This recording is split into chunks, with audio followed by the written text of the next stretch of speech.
not going to consider the daily text today, but I am going to consider a snippet of information found in the Watchtower's latest new book. It was released at the annual meeting of 2018. It's entitled The Pure Worship of Jehovah Restored at Last. It is a commentary on the prophetic book of Ezekiel. But I want to read to you some information in a so-called teaching box. It's teaching box 16A, sort of a parenthetical statement. But here's a question. Is Christendom the antitypical Jerusalem? Here's their comment. In the past, our literature has referred to Christendom as the antitype of apostate Jerusalem.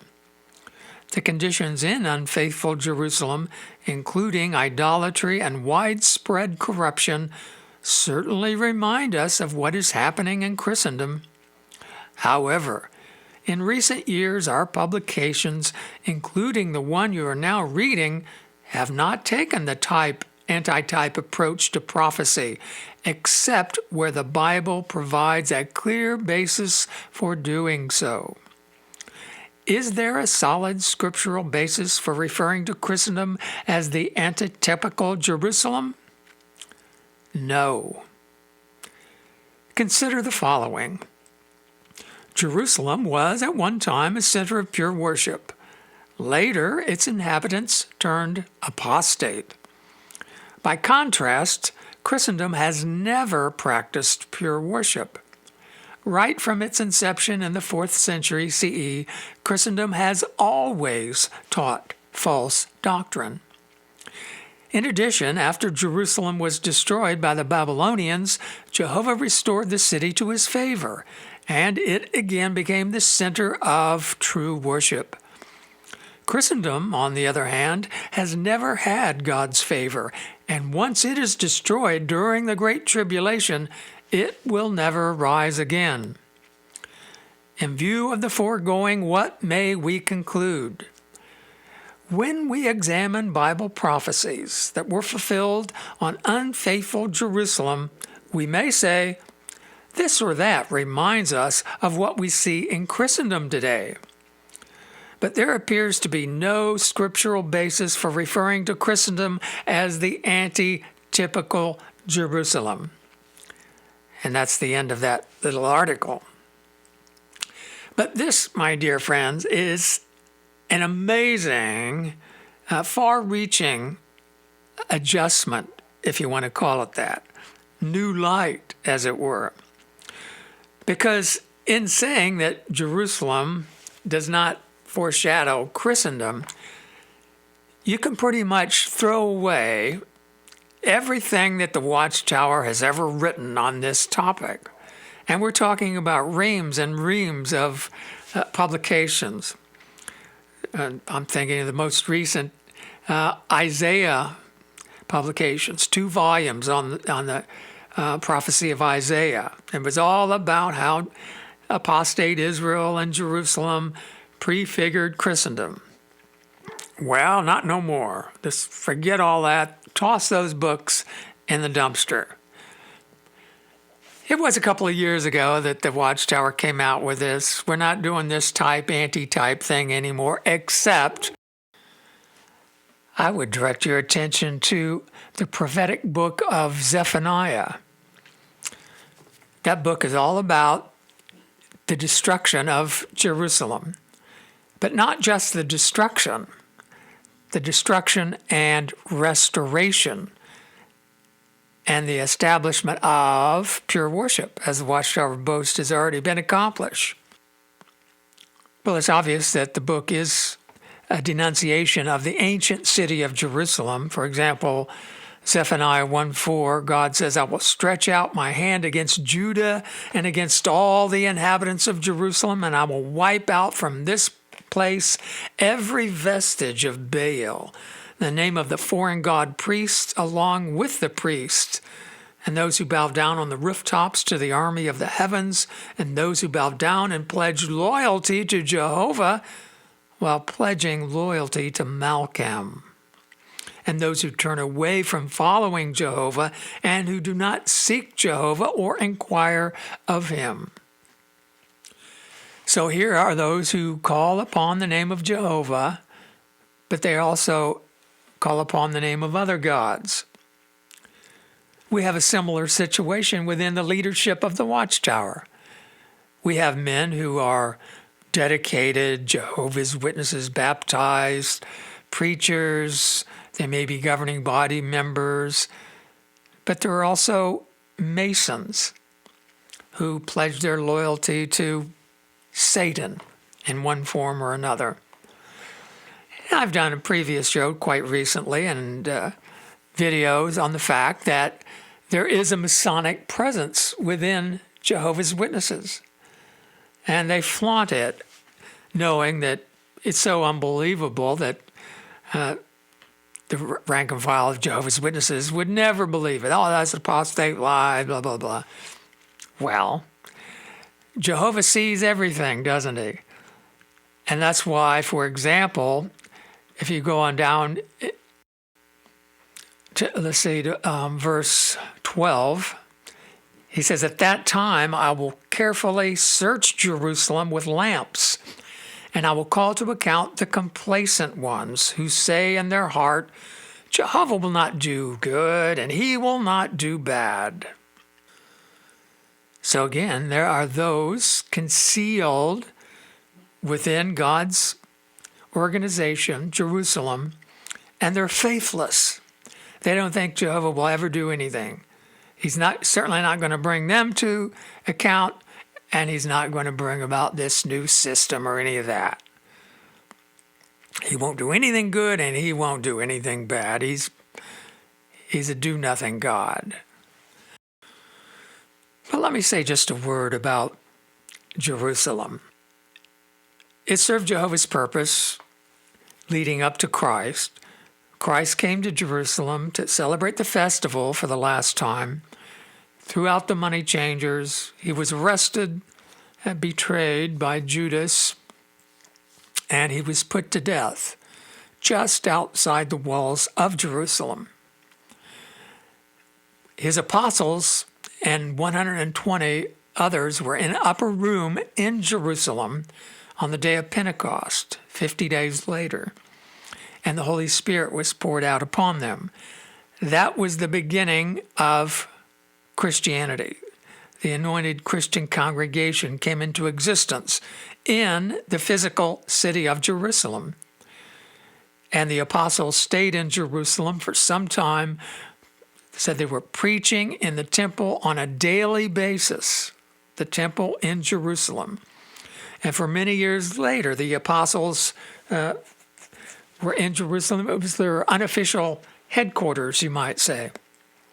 For example, when the issue of circumcision came up, Paul traveled back to Jerusalem to meet with the apostles and other older men to discuss this matter. So Jerusalem is a symbol for Christ's congregation. And within Christ's congregation are found wicked men up until the second coming of Jesus. And that's when, as Jesus described it in several illustrations in the 13th chapter of Matthew, the Son of Man will order his angels, and they will go out and collect out from his kingdom, his congregation, all persons doing lawlessness and all things causing stumbling. And they will bind them up like weeds and pitch them into the fiery furnace. In other words, they'll be destroyed. That's exactly what Zephaniah is describing. Well, Jehovah's Witnesses know that this destruction of Jerusalem has a modern counterpart. Jehovah's Witnesses frequently quote the passage in the 2nd chapter of Zephaniah, verse 3. Well, let's take it from verse 2. "Before the decree takes effect, before the day passes by like chaff, before the burning anger of Jehovah comes upon you," before the day of Jehovah's anger comes upon you, the day of Jehovah, right? Seek Jehovah, all you meek ones of the earth, who observe his righteous decrees. Seek righteousness, seek meekness. Meekness, probably you will be concealed in the day of Jehovah's anger. So obviously the context is much larger than the ancient city of Jerusalem. Before the day of Jehovah's burning anger comes upon you, seek Jehovah, all you meek ones of the earth, not just the inhabitants of literal Jerusalem. So we're talking about the final judgment and the end of this system. And those upon whom Jehovah's anger comes are his people. Before the day of Jehovah's anger comes upon you. Didn't Jesus address this very thing when he said, when you see Jerusalem surrounded, then get out.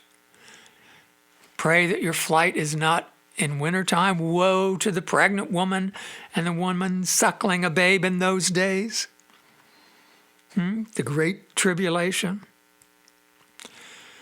So, let me read a couple of passages to you from the 3rd chapter. Because again, this shows that God's judgment comes upon his organization. Speaking to Jerusalem, he says, woe to the rebellious, the polluted, the oppressive city. She has obeyed no voice. She has accepted no discipline in Jehovah. She has not trusted. She has not drawn near to her God. Jehovah is her God.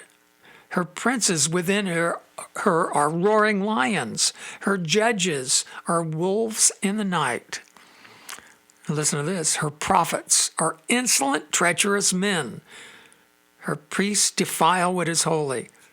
Well, where is God in all of this? Jehovah is righteous in her midst. He does no wrong. Morning by morning he makes his judgments known, as unfailing as the daylight, but the unrighteous one knows no shame. So God is in her midst through Christ in the congregation.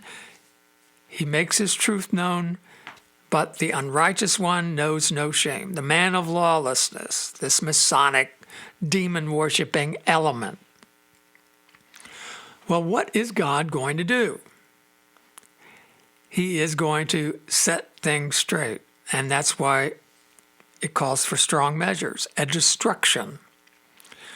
So again, speaking to the meek ones, he says, so keep yourselves in expectation of me, declares Jehovah, until the day when I rise up to take plunder. For my judicial decision is to gather nations, to assemble kingdoms, to pour out on them my indignation, all my burning anger. For by the fire of my zeal the whole earth will be consumed. Not just tiny little Jerusalem. And then this next verse. This ties it all in. For then I will change the language of the peoples to a pure language, so that all of them may call on the name of Jehovah to serve him shoulder to shoulder. Well, this creates quite a problem for the Watchtower. Because on the one hand, they say that they've established pure worship and that they speak the pure language. Everyone who is one of Jehovah's Witnesses knows the pure language, but we speak the truth. Well, did you grasp when this change takes place from the passage I just read? He says, keep yourselves in expectation of me until the day when I rise up to take plunder. For then I will change the language of the peoples. Then, when Jehovah rises up to take plunder, when he pours out his burning anger upon the kingdoms. We're talking about during the tribulation. So it has nothing to do with the Watchtower. The Watchtower is going to be consumed by Jehovah's anger. That's why God urges us to seek him, seek Jehovah, seek meekness, seek righteousness. The Watchtower can help us do that for now, but it won't be there then. Well, let me read a couple more passages because this will really drive home the point. Verse 11, on that day you will not be put to shame because of all your deeds with which you rebelled against me. For then I will remove the haughty boasters from among you, and you will never again be haughty in my holy mountain. And I will allow a humble and lowly people to remain in your midst, and they will take refuge in the name of Jehovah. And it goes on to say, no more will they practice unrighteousness. They will not speak a lie, nor will a deceitful tongue be found in their mouths. They will feed and lie down, and no one will make them be afraid. Shout joyfully, O daughter of Zion. So, is it really humble to boast that the leadership of the Watchtower has established pure worship? Isn't that haughty? Aren't they boasting of their own righteousness? And it's not true. If we really get the sense of Zephaniah, pure worship comes about after God destroys antitypical Jerusalem.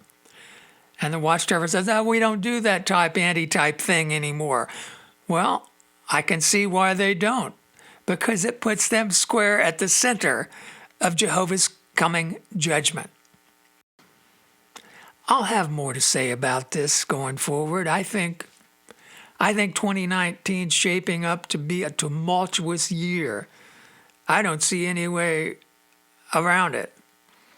We're looking at war, big war, between the nuclear powers, global financial collapse, and that would put things into perspective, because back in that first chapter, in the closing verses, he says, I will cause distress to mankind, and they will walk like blind men. He said, neither their silver nor their gold will be able to save them in the day of Jehovah's fury. For by the fire of his zeal, the whole earth will be consumed, because he will make an extermination, indeed a terrible one, of all the inhabitants of the earth. So, the Watchtower has a considerable stockpile of gold and silver. Not literal. In Bible times, they didn't use paper money or digital money or cryptocurrency. Gold and silver have always been traditional money. And here God says that your wealth, your money will not be able to save you. So, good advice to seek Jehovah before the day of Jehovah's anger comes upon you. Thank you for listening.